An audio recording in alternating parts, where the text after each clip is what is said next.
Hola chicos, guten Abend, salam alaikum. Je vous présente Sound Maker. Donc Sound Maker, vous avez des cartes avec des bruits. Donc des cartes avec des bruits recto verso. Vous avez ensuite des cartes ici. Donc toujours les cartes avec les bruits recto verso qu'on va mettre ici. Et puis une pile de cartes avec des chiffres. Donc comment est-ce qu'on joue à The Sound Maker? Alors on joue à plusieurs, hein. C'est un jeu qui peut se jouer à... Alors est-ce que c'est écrit? Voilà. De 3 à 6 joueurs. Donc comment est-ce qu'on joue à Sound Maker? Eh bien on va mélanger les cartes, former une pioche. Et chaque joueur reçoit 3 cartes qu'il va placer devant lui. Donc ici, on va mettre 3 cartes. 3 joueurs. Hop, donc un joueur ici. On va lui mettre ses cartes comme ceci. Donc Tintin. On va mettre JB. JB, on va lui mettre ses cartes ici. Voilà. Et Bibou, on va lui mettre ses cartes ici.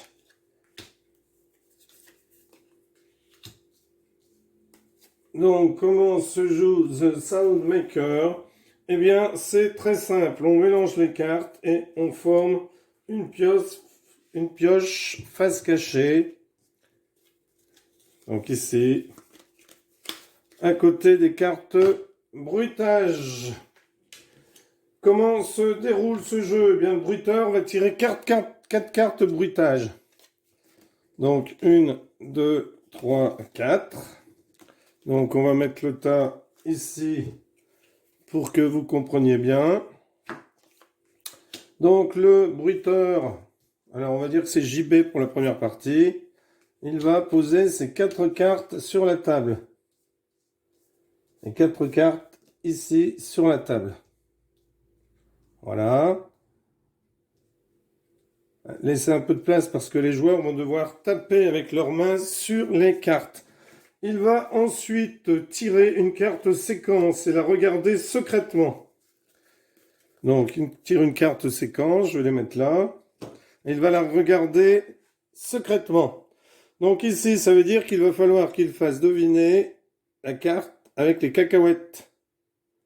Ensuite, cette carte sera enlevée et il devra faire deviner encore la carte à l'endroit des cacahuètes. Ensuite, en troisième carte, il devra faire deviner les saucisses. En 4, une carte qui n'est pas encore mise sur la table. Et en 5, le cœur. Donc, comment est-ce que cela se passe?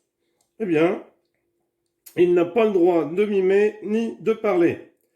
Donc, il est obligé de faire deviner la cacahuète. Donc, il va bruiter la cacahuète, les cacahuètes. Et pendant ce temps-là, bien, les autres joueurs écoutent et vont taper sur une des cartes présentes ici, sur la table. Dès qu'ils pensent avoir reconnu, eh bien, ils tapent dessus. Donc, c'est à JB de faire le bruit des cacahuètes.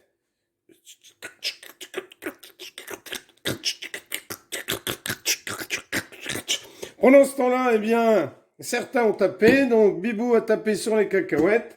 Tintin a tapé sur les saucisses. C'est donc la fin du jeu de cette manche-là. Donc, si Tintin avait tapé sur les... Si Bibou avait mis les cacahuètes et Tintin par-dessus, c'est Bibou qui aurait été le premier.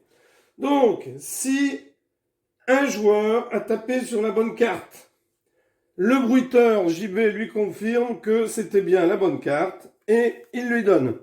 Donc Bibou l'ajoute à son stock de cartes. Et JB doit prendre une carte qu'il va placer à la place. Si aucun joueur n'avait tapé sur la bonne carte, eh bien le bruiteur aurait pris la carte de son stock et l'aurait rangée dans la boîte de jeu. Donc si personne n'avait trouvé les cacahuètes, JB aurait remis une de ses cartes dans la boîte et on n'aurait plus joué avec. Je vais mettre la boîte ici. Donc, en plus, il aurait défaussé la carte des cacahuètes avec une des cartes qu'il aurait perdues de son jeu. Ici, eh bien, le bruiteur, pardon, excusez-moi, tire 2 nouvelles cartes de bruitage. Donc, il en a tiré une ici puisqu'elle a été prise. Il l'a posée sur l'espace laissé et il en repose une nouvelle. Et il va donc maintenant devoir faire deviner, d'après la carte qu'il avait, eh bien, la carte au même endroit. Donc, c'est à lui. Bibou et Tintin sont attentifs.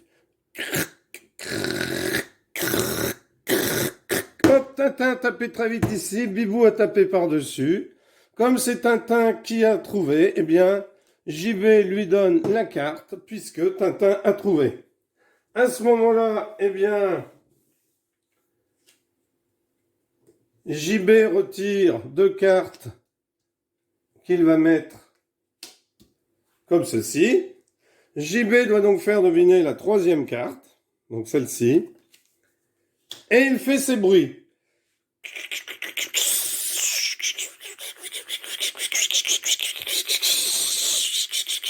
Donc Bibou et Tintin se précipitent.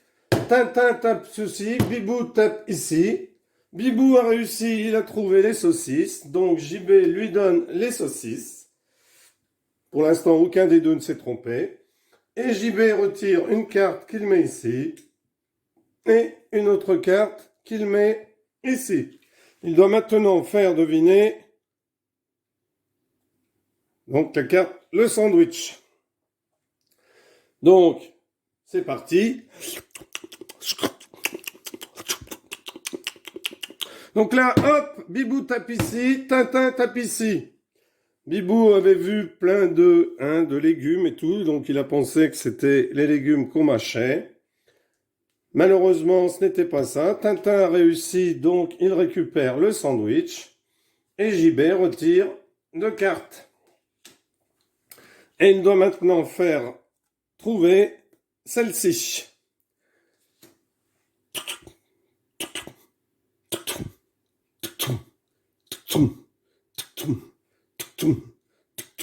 Donc là, hop, les deux tapent sur la ventouse.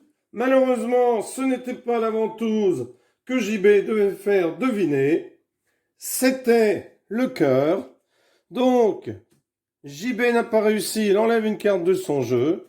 Il enlève la carte du cœur et les cartes sont mises dans la boîte. Comme c'est la fin de la première manche, eh bien, toutes les cartes qui étaient au milieu sont remises dans la boîte. Et c'est au tour de Bibou de devenir bruiteur. Donc, les joueurs enchaînent ainsi plusieurs tours de jeu jusqu'à la fin de la partie. La partie prend fin lorsque chaque joueur a été bruiteur une fois. Le joueur qui a le plus de cartes bruitage devant lui remporte la partie. En cas d'égalité, on peut se partager la victoire. Si on veut jouer plus longtemps, eh bien on fait 2 tours de jeu. Donc c'est plus agréable d'y jouer à beaucoup, bien entendu. Le seul problème, c'est lorsqu'on tape, faites un peu de place. Il ne faut pas que tout le monde soit trop loin des cartes. C'est à vous de vous organiser. Voilà, j'espère que cette vidéo vous aura plu et vous donnera l'envie d'acheter le Soundmaker. Merci, au revoir, arrivederci, bye bye, auf Wiedersehen. N'hésitez pas à vous abonner, merci.